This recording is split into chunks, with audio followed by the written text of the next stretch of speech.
hello නද මල සාදරින් පිළිගන්න මගේ ටවිච්චල් එකට ඉතින් අද විඩිය ගෙනත් තියන අපට ජූනි මාසේ ගෝස්තු මාසේ එන්න තින වය පාස් දෙක එනම් අපි වැඩිකතනතු යම අපේ වීඩියකට අරති යාලෝන අපට එන්න ති ය පාස් දෙක මෙන්න මේ ජිර තමයි බලාගන්න පුළුවන්ගන්න ගෝස්තු ය පාසික එන්න තින දේවල්ටික තමයි මේ මුලින්ම අපිට ජීප එක ඩිස්කින්නක් ඇවෙල තිනවා මේක කාර්දියට අදල් තින්නේ ඉට පස අපිට බලාගන්න පුළුවන්ගන්න මෙනවේදියට ෆීමල් බන්ඩල්ලා එකත් ඇපල් සින්න එකින් තමයි හදල් තින්නේ එකත් මාරම ලස්සනයි හරිතින් අපිට ඉළඟට බලාගන්න පුළන්ගන්නේ මේ බුය පාසගේ අපිට දෙන මේල් බන්ඩල් එක ඒකත් පට්ට ලස්සන ඒ අතදල් තින්න ඇපල් සින්නක් ඉදිට මේ තියන්නේ ඇපල් බුය පාසගේ ලූට් බොක්ස් එක මේ බුය පාස්සක නම් ඇපල් එක මොකක්හරි සින්නයක් තියෙනවා ඉතින් අපිට මේ දීලා තින්නේ බැක්පැක්කයක් මං හිතන්නේ මේක බුය පාසක දානකට්ටියට ඉතරයි හම්බෙන්නේ ඉතින් මේ තියන්නේ අපිට ෆ්‍රී හම්බෙන බැක්පැක් එක ඒකත් තැපල් වලින්ම තමයි හදල් තියන්නේ ඉල්ළඟට දීලා තියන්නෙත් අපිට බැක්පැක්කයම්ම තමයි ඒකත් මාරම ලස්සනයි ඒකත් ඇපල්ම සින්නයක් තමයි මට පේන මේ පාර ඇපල්ලකින් ගරීනකට ස්පොන්ස කරලා දෝහෙද අපිට ඊළඟට දීලා තින්නේ සර්ෆ් බෝඩ් එක ඒක උපිරියක් වෙයි ඒකත් ඇපල්ලින්ම තමයි හදල් තින්නේ රතුයි කොලයි ඇපල් දෙක මේ තියන මේ බුය පාසගේ වෝල් එක ඒක හදල් තියනෙ තැපල් ගෙඩිය ලියඟට දීල තියෙන දෙකේ නම්මත කරෑ මට බැනැර එකයි අනිත්‍යය මොකද කියල මතකනෑ මේ තියන ඒ දෙක එදකත් සුපිරියක් ඒ දෙක හදල් තියන්නේ තැපල්ලලින්ම තමයි මේ තියන්නේ අපිට දෙන ෆෑන් එකට ඉස්කින්න එක ඒකත් ඇපල් ගෙඩියක් කාපු එකත් දාලා තින්නේ ඒකත් සුපිරියක් වෙයි ඉතින් දාන කට්ටියටන සුපිරි මේක ඉළඟට තියන්න අපිට අර පොඩි පිහි කෑල්ලට ඉස්කින්නයක්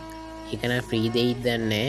ළඟට මෙන්න මේ ගන්න එකට ස්කින්න තියනවා ඒකත් කොළපාට ඇපල්ලින් දාලා තියන්නේ අපිට ඊළඟට දෙන්නේ මෙන මේ ගන්න ස්කින්න එක ඒකනම් අපිට හෙරොයි ගැව්වාම් වගේ දෙයිත් දන්නේ ඒකත් ලස්සනයින මේ දිට තමයි අපිට මේ මාසේ බුය පාසක බලාගන්න පුළුවන් එන්නේ අපි ඊළඟට බලමු ජූලි මාසයන තින බුය පාසමොකක්ද කියල මුලින්ම අපිට මෙන මේ දිට තමයි මේ මාසේ ඉමෝට් එක බලාගන්න පුළුවන් එන්නේ ඒක ඉන්න පෙටෙක් මං හිතන්නේ ඒකත් මාර ලස්සනයි ඉළඟට අපිට දීලා තියන්නේ මෙන්න විදිට බයිකේට ස්කින්නයක් මේක හම්බෙන්නේ බුය පාසක දානයට ඉතරයි ඒගවට අපිට තියන්න මෙන මේ විද ෆීමල් බන්ඩල් එක මේ සැරෙනම් තියන මොකර වුර්කෙක් කිසින්න ඒ ෆීමල් බන්ඩල්ලයන් මාර ලස්සනයි මෙන්න මේ දිට අපිට බලාගන්න පුළන් අප මේල් බන්ඩල්ල එක එකන සුපරිය ඒ බන්ඩල්ලගත් ගණනක් වල බුය පාස දාන්න මෝනේ ඒගවට අපිට තියන්නේ ලූඩ් බොක්ස එක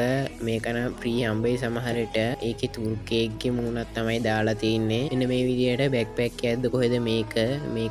හම්බෙන්නේ බුය පාස දානයට ඉතරයි මං හිතන්නේ මේකත් බැක්පැක්කයා මං හිතන්නේ මේක ෆ්‍රීදෙයිද අර්ක ෆ්‍රීදෙයිත් දන්න මේකත් කොමරි බුය පාසකට දෙන යාට අපිට තියන්නේ මොකක්දර උඩින්නම් පයිනකොට දාන එක ඒකං ඇදක් වගේ එකත් සුපරිය මෙන්න මේ දිර අපිට ළඟට බෝල්ල එක බලාගන්න පුළුවන් ඒකනම් සුපරියම වේ බුය පාසය දාගන්න හොඳයි ඊගාවට තියන්න අපිට මන්නට ස්කින්නම් මේකනම් මං හිතන්නේ ඔය හෙරොයි ගහනකොට දෙන එකම් මං හිතන්නේ ඒකත් ලස්සනයි මෙන්න මේ වගේ ගන්න ස්කින්නයකුත් දෙනෝ කියලා තියෙන අපිට අප්ඩේට්ගෙන් පස්සේ ඒක තුර්කයගේ සින්න එක තමයි මෙන විදියට මේ ගන්න එකට තිස්කින්න දෙනවා අපිට මේකනම් ලූඩ් බොක්ස ඇත්ත දන්න ඒක ඊතලයක සින්නයක් තියන්නේ මෙනම විදිට ෆෑන්යට ස්කින්නයකුත් දෙනවා ඒකත් හෙරොයි ගැව්වාම දේ බියරලයිසිසල හරි ඒගාවට අපිට මෙන විදිට මන්නයට තවත් ස්කින්න දීල තියෙනවා නවේදියට මොකද ඇත්තට ස්කින්නයකුත් හම්බෙනවා අපිට ඒගාවට තින්න අර බැටන් පොල්ලට හම්බැනි ස්කින්න එක ඒකත් සමහරට ෆ්‍රීදේ තම අපිට මාස දෙකන්න තියෙන බුය පාසදක බලාගන්න පුළුවන්ගන්නේ විඩිය කොහොඳන ලයි කල ෂයා කල්ලා සස්රයි කරලා පොඩි සපෝට් ඇත් දෙන්න වන්කේ හපුකම වික්ලයිට් පහත් දෙෙනවා ඉතින් ටවමන හරි අඩු පාට තියනනම් කමෙන්ට ඇත්දාගෙන යන්න